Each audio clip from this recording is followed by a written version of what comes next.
আসসালামু আলাইকুম দর্শক মণ্ডলী, আজকে আপনাদেরকে শিখাবো ফাইন্ড অ্যান্ড সিলেক্ট যে টুলবারটি আছে এই টুলস সম্পর্কে।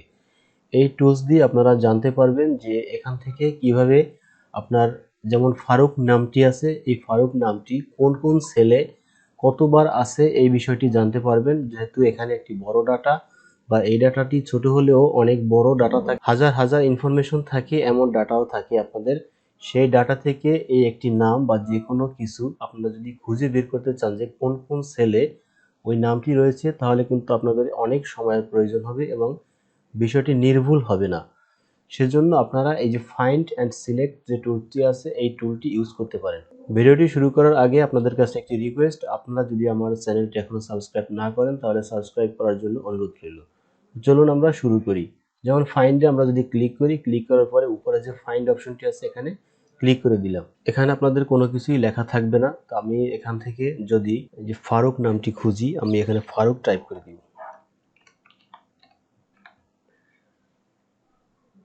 টাইপ করে দেওয়ার পর এখান থেকে ফাইন্ড অল দিব, কারণ একটি একটি আমরা দেখব না, যে পুরোটা আমাদের যে ওয়ার্কশিটটি আছে এই ওয়ার্কশিটটিতে কতগুলো ফারুক লেখা আছে। এখানে ফাইন্ড অলে ক্লিক করে দিব। তারপরে দেখেন নিচে চলে আসছে যে ফারুক কতগুলো সেলে আছে। যেমন এখান থেকে যে B2 সেলে ফারুক আছে, যেমন এই যে B এবং এই যে 2 এখানে ফারুক আছে। তারপর আছে C8-এ, তো এই যে সির কলাম এবং এই হলো 8, এই যে দেখেন ফারুক এখানে আছে। এভাবে আপনার যতগুলো জায়গায় দেখাচ্ছে প্রত্যেকটা জায়গাতে কিন্তু ফারুক রয়েছে। আপনারা এখান থেকে এরকম যে কোনো নির্দিষ্ট তথ্য এখানে টাইপ করে দিবেন।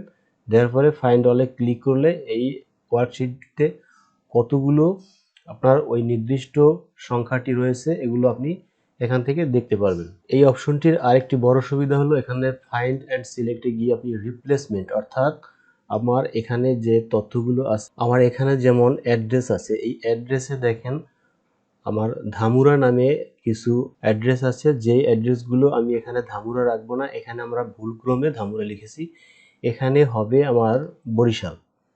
তো আমরা এখানে দেখেন এই যে ফাইন্ড অ্যান্ড রিপ্লেস এখান থেকে নিয়েছি। নেওয়ার পরে এখানে যে রিপ্লেসমেন্টে ফাইন্ডে ক্লিক করা থাকবে, আপনি রিপ্লেসমেন্টে ক্লিক করে দিবেন।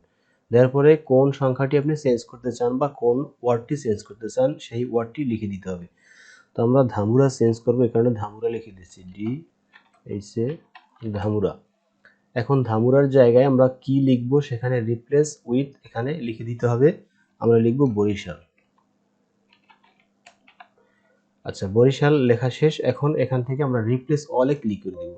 দিয়ে এখানে দেখেন অল ডান, উই মেড 6 রিপ্লেসমেন্টস, অর্থাৎ 6টি জায়গায় আমাদের এই ধামুরা নামটি বরিশাল হয়ে গেছে। এখন ওকে ক্লিক করে দিই, এখান থেকে ক্লোজ করে দিই। দেখেন এখন আমার এখানে ধামুরা কিন্তু আর নেই, যে যত জায়গায় ধামুরা ছিল প্রত্যেকটা জায়গায় কিন্তু এই যে বরিশাল হয়ে গেছে, এই জায়গাগুলোতে ধামুরা ছিল। তো দর্শক মণ্ডলী, ভিডিওটি ছিল এ পর্যন্তই। আমাদের ভিডিওটি যদি ভালো লাগে তাহলে চ্যানেলটি সাবস্ক্রাইব করে দেওয়ার জন্য অনুরোধ রইল। সকলে ভালো থাকুন, আল্লাহ হাফেজ, আসসালামু আলাইকুম।